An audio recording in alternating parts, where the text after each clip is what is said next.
They insisted the Harvard MBA deserved my office. I walked out that same hour. The safety award from the Texas Oil and Gas Commission hit the wall with a crack that echoed through my office. 20 years of service, and they were handing my keys to some kid who probably couldn't tell a pressure valve from a coffee maker. Andrea from HR stood there with a cardboard box, refusing to meet my eyes while this Brandon Shaw character measured my office like he was picking out new furniture. I'm Frank Pearson, 48 years old. For 2 decades, ever since I got out of the Navy, I've been keeping Lone Star Petroleum's refinery running safely. No fancy degree, just the sweat and knowledge that keeps people from getting blown to pieces.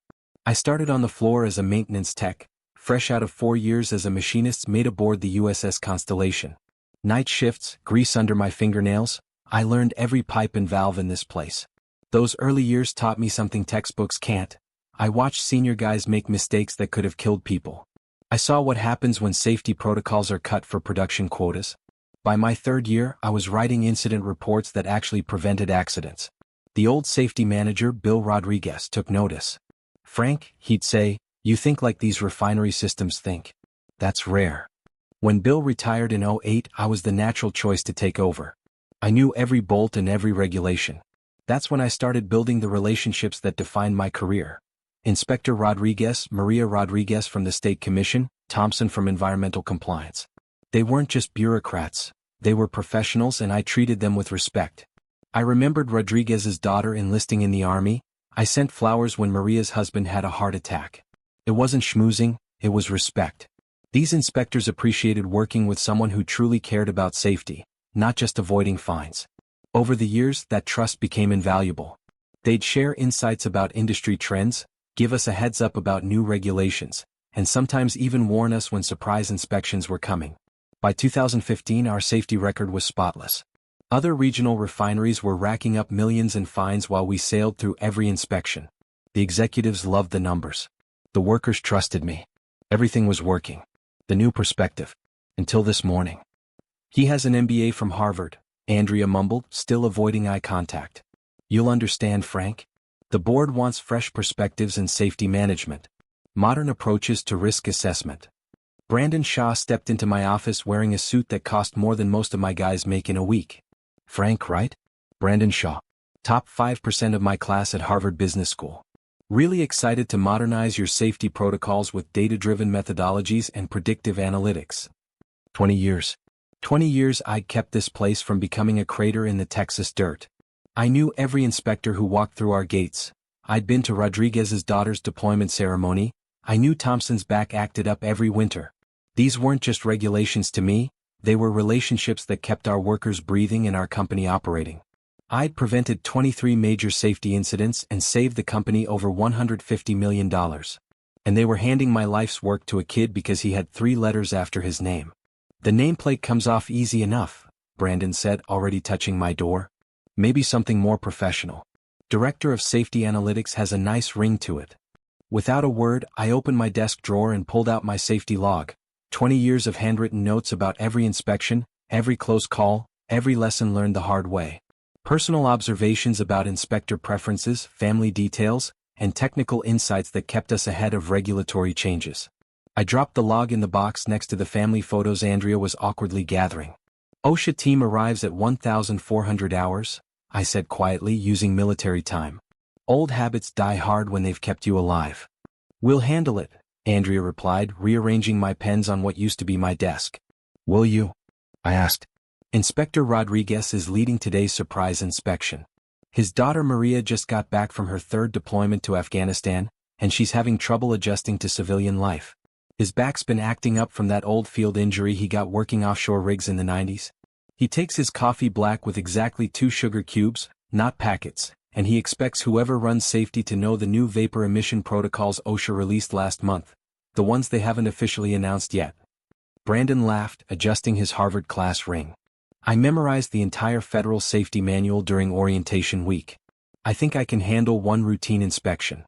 I nodded once, dropped my security badge on top of the box, and walked out. The audit begins. The entire floor went dead silent as I passed through the main work area. Jenny from accounting covered her mouth. Carlos from maintenance stared at his steel-toed boots. Leo from engineering just shook his head. Not one of them said a word, but their faces told the whole story. They knew what was coming. What Brandon and the board didn't understand was that safety management in an oil refinery isn't about memorizing manuals. It's about understanding that every protocol exists because someone, somewhere, died when it wasn't followed. My guys knew this. They'd seen me crawl into confined spaces, override production quotas, and fight executives who wanted to push equipment past safe limits. By 12:30 p.m., I was sitting in my pickup truck in the parking lot, watching 3 white government SUVs pull up to the main gate. Rodriguez was bringing a full team. This wasn't a routine inspection. This was a comprehensive safety audit, the kind that could shut down operations for weeks. My phone started buzzing around 12:45. Text messages from the crew, panic in every word. Carlos, Frank, Rodriguez won't talk to anyone but you. Brandon's freaking out. Jenny, they're asking for documentation going back 3 years. Brandon can't find half of it. Leo, Rodriguez just asked about the new emission protocols. Brandon said, what protocols? I turned off my phone and watched the show. Through the main office windows I could see people running around like the building was on fire. The kind of fire that burns through corporate arrogance and leaves nothing but expensive lessons behind. At exactly 1:15 p.m., the CEO's assistant, Sarah, came running out of the building. She spotted my truck and ran across the asphalt, her designer heels hitting the pavement hard. When she reached my window, she was gasping for air. Frank, please, she panted, hands pressed against my truck door. You have to come back. Rodriguez is threatening to shut us down completely. Brandon tried showing him his Harvard diploma and Rodriguez literally walked out of the room. I checked my watch. How's that MBA working out for everyone? If you've ever been thrown under the bus by people who thought credentials mattered more than competence, you know exactly how this felt. That moment when they suddenly realized they just made the biggest mistake of their corporate lives. Pure satisfaction doesn't begin to describe it. Rodriguez gave us exactly 20 minutes to get you back in that building, or he's issuing a critical safety violation and recommending immediate operational suspension, Sarah continued, sweat beading on her forehead. Do you have any idea what that would do to our stock price? Our insurance rates? Our operating license? I'm aware, I replied calmly. I've prevented 23 potential critical violations in my time here. Each one would have cost about $75 million in fines, remediation, and lost production. Not counting the lives that could have been lost. Her eyes widened as the full scope of what they'd thrown away hit her. Frank, name your price. Executive Vice President of Operations, your office back, double salary, whatever you want. Mr. Garrett authorized me to offer anything. I stared through the windshield at the refinery towers, thinking about all those years of 3 a.m. emergency calls, weekend safety drills, and budget fights with executives who saw safety equipment as an unnecessary expense. Tell me something, Sarah. Was it Garrett's idea to replace me, or did the board push for someone with an Ivy League pedigree? Board Chair Patricia Manning led the charge, she admitted, her professional facade cracking. She kept saying we needed professionalism in safety management. Someone with academic credentials who understood modern risk assessment frameworks and could interface with regulatory agencies at a higher level.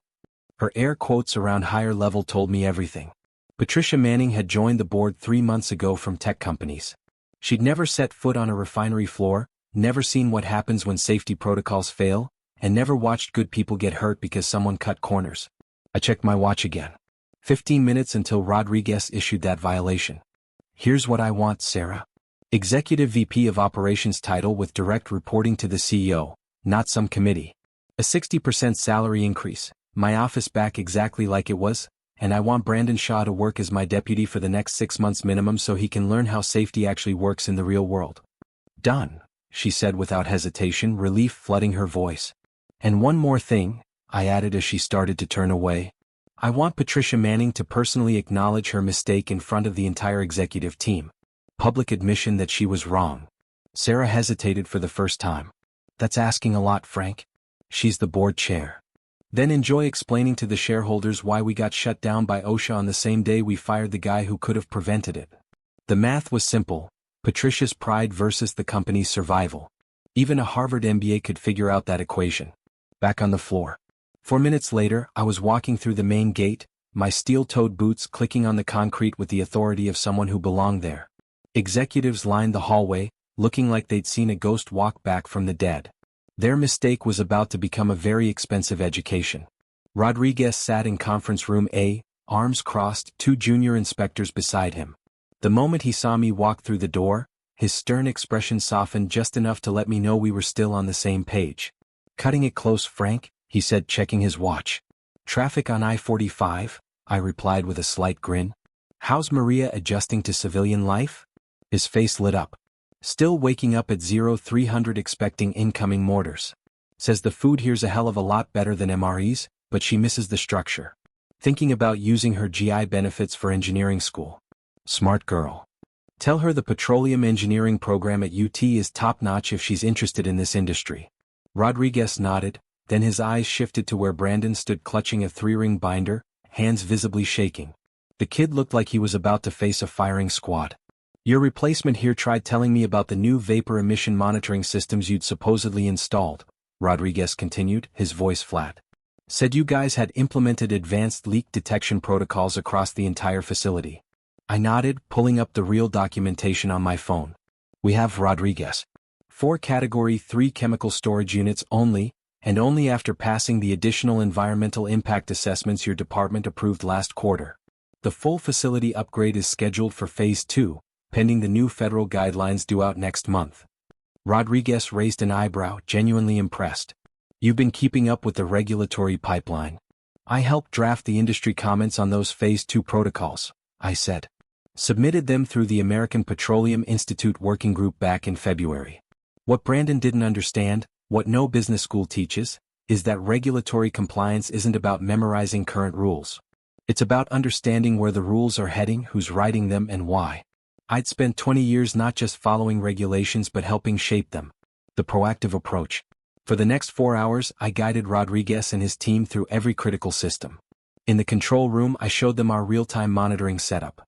"This alarm threshold seems conservative," noted Inspector Williams. "Industry standard allows for 15% variance before triggering alerts. We set ours at 8%, I explained, pulling up the historical data. 3 years ago, we had an incident where standard thresholds would have been too late. System pressure spiked to 12% above normal before our conservative alarm caught it. Investigation showed a valve seal was degrading faster than manufacturer specifications predicted." Williams was scribbling notes furiously. "What was your response protocol?" "Immediate controlled shutdown of that processing unit, full system inspection, and replacement of all seals from that manufacturing batch across the facility. Cost us $300,000 in downtime and parts, but prevented what could have been a catastrophic failure." Rodriguez was nodding. This was the kind of proactive safety management that kept inspectors from digging too deep. When they see you're already thinking 3 steps ahead, they focus on documentation. We moved through the facility systematically. At each stop, I introduced Rodriguez to crew members by name, asked about their families, demonstrating that I knew not just the technical requirements but the human side of safety. "Hey Carlos," I called to our senior maintenance tech as we passed the pump house. "How's your son doing in college?" "Dean's List again, Frank. Says that scholarship recommendation letter you wrote made all the difference." Rodriguez watched this interaction with the kind of approval you can't fake. He'd seen plenty of safety managers who knew the regulations but treated workers like equipment. The difference between compliance and culture isn't something you can learn in a classroom. Brandon, meanwhile, was getting a real-world education in how industrial relationships actually work. When we reached the emergency response trailer, I pulled out equipment Brandon had never seen: specialized leak detection devices, atmospheric monitoring gear, and evacuation coordination radios. Each of these units costs about $15,000, I explained, handing him a handheld gas detector. "But they're worthless if your people don't know how to use them properly. How do you think we should test this equipment?" Brandon stared at the device like I'd handed him alien technology. Regular calibration according to manufacturer specifications? That's maintenance, not testing." "Carlos, show him the real drill." Carlos activated the emergency beacon, and within 90 seconds, we had 6 crew members in full protective gear running response scenarios like their lives depended on it, because someday they might. Rodriguez was taking detailed notes, but I could tell he was impressed. His questions shifted from probing for violations to understanding our methods. That's when you know an inspection is going well, when the inspector starts asking how you do things instead of whether you're doing them right. When we finished the facility tour, Rodriguez gathered his team for their preliminary assessment. I could see Brandon sweating through his expensive shirt, still clutching that binder full of theoretical knowledge that hadn't helped him once. But I wasn't just thinking about passing this inspection anymore. During those 4 hours of walking through our facility, explaining our protocols and demonstrating our safety culture, I'd been formulating something bigger. A plan that would ensure no one ever questioned the value of real expertise again. The price of competence. When Rodriguez finally signed off on the inspection, declaring us not just compliant but commended for exemplary safety culture and proactive risk management, CO Garrett pulled me into his office like his career depended on it. "Frank, you saved us," he said, loosening his tie. "You were irreplaceable." "You made a mistake," I replied, settling into the chair across from his mahogany desk. "Yes, we did." "A big one," he conceded, desperation creeping into his voice. "Now let's discuss how we're going to fix this permanently." But Garrett didn't know what I'd really been planning during those 4 hours. I hadn't just been saving today's inspection. I'd been gathering intelligence for something much bigger. Over the next 2 weeks, I systematically reclaimed not just my authority, but expanded it beyond what I'd ever had before. My new title came with a corner office twice the size of my old one, direct reporting to the CEO, and budget authority that made me one of the most powerful people in the company. Brandon, meanwhile, was getting the education of his life. I took him to every safety meeting, every regulatory conference, and every informal lunch with inspectors. The kid was smart, I'll give him that. By week 3 he'd stopped mentioning Harvard and started asking the right questions. "Why did you remember Inspector Williams' concern about atmospheric monitoring from 18 months ago?" Brandon asked after one technical meeting. "Because Williams has a background in chemical engineering before he joined OSHA," I explained. "When an inspector with that kind of technical depth raises a concern, even informally, you listen." That casual comment saved us from a major violation during today's inspection. Brandon scribbled notes furiously. "They definitely didn't teach us that kind of relationship intelligence at Harvard." "No business school can teach you 20 years of trust building," I said. "But you can learn it in 6 months if you pay attention and check your ego at the door." The restructuring. One evening, working late in my restored office, I put the final pieces of my plan into motion. During my years of building relationships with safety inspectors across Texas, I'd learned that when you're trusted by regulatory officials, they sometimes share concerns about other facilities, concerns smart companies pay attention to. I pulled up my secure files and began composing an email. Over 2 decades, I'd quietly documented safety violations at our 3 largest competitors: Apex Drilling, Gulf Coast Petroleum, and Titan Energy. Violations that federal investigators had been quietly building cases around for months. The next morning, I called an emergency board meeting. Patricia Manning walked in looking like she'd rather face a firing squad. "I want to discuss our competitive position in light of recent regulatory developments," I began, distributing sealed folders to each board member. Patricia opened hers first. I watched the color drain from her face. "What am I looking at, Frank?" "Evidence that our 3 largest competitors have been systematically violating federal safety protocols while bribing mid-level regulatory officials to overlook critical issues," I replied calmly. "Apex has been falsifying atmospheric monitoring data for 18 months. Gulf Coast has been operating storage tanks above rated pressure limits. Titan has been dumping industrial waste in violation of EPA guidelines." The room erupted in nervous whispers. "How did you obtain this information?" Board member Harrison asked with wide eyes. "Relationships," I said simply.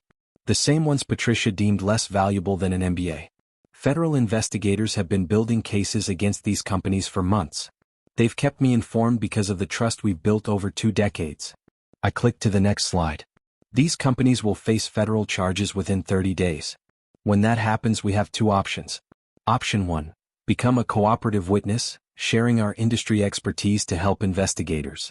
This provides us immunity and potentially exclusive access to government contracts when our competitors face operational suspension." Patricia's hands were shaking. "And option 2? Be investigated alongside them. Without someone federal agents trust vouching for our compliance, we'd be presumed guilty by association." CO Garrett leaned forward, understanding dawning in his eyes. "You're saying our cooperation could eliminate our 3 largest competitors?" "I'm saying our expertise, my expertise, could position us as the most trusted operator in the Texas petroleum industry when the federal hammer falls." I paused. "Which brings me to my restructuring proposal." I distributed a second set of folders. My expansion plan for the safety department, my appointment to the newly created position of Chief Risk Officer, CRO, and a recommendation that I join the Federal Petroleum Safety Advisory Board as an industry representative. The vote was unanimous. Even Patricia, faced with the choice between her pride and the company's survival, voted to approve my proposal. Victory and purpose. 3 weeks later, the federal charges became public. As predicted, our competitors' stock prices collapsed. Lone Star Petroleum, positioned as the cooperative industry leader with exemplary safety practices, saw its market value increase by 45% in a single week. I sat in my expanded executive office, watching news coverage of Apex Drilling CO being led away in handcuffs, when Brandon knocked. "Your 6-month deputy term officially ends tomorrow," I told him. "I've created a new position, Director of Regulatory Intelligence. It reports directly to me, carries significant independent authority, and requires both formal education and demonstrated relationship management skills." Brandon's eyes widened. "You're offering me a promotion?" "I'm offering you the chance to earn one. The position starts with a 6-month probationary period where you'll prove you've learned the lessons I've been teaching." "Why would you do this?" "After how I came in here." I considered the question carefully. "Because the best revenge isn't just destroying your enemies, Brandon. It's transforming the system that created them." That evening, I received a call from the Federal Petroleum Safety Advisory Board. "Outstanding work on the industry cleanup, Frank," the chairman said. "The board is forming a new committee to help reshape safety regulations across the petroleum industry. We need someone who understands both sides, technical expertise and regulatory relationships. Someone with integrity." As I hung up the phone, I opened my desk drawer and placed my old nameplate next to a new one. Frank Pearson, Chief Risk Officer and Federal Safety Advisory Board member. Not bad for someone without an MBA. If you've ever been written off because you didn't have the right letters after your name, I hope Frank's story reminds you that experience is the degree that matters most. The sweetest victory isn't just getting your job back, it's proving that real expertise can't be replaced by credentials. Sometimes the best revenge is showing them exactly how much they never understood what you were really worth. If you like this story, please like this video, subscribe to the channel and share your impressions of this story in the comments. To listen to the next story, click on the box on the left. Thank you for watching.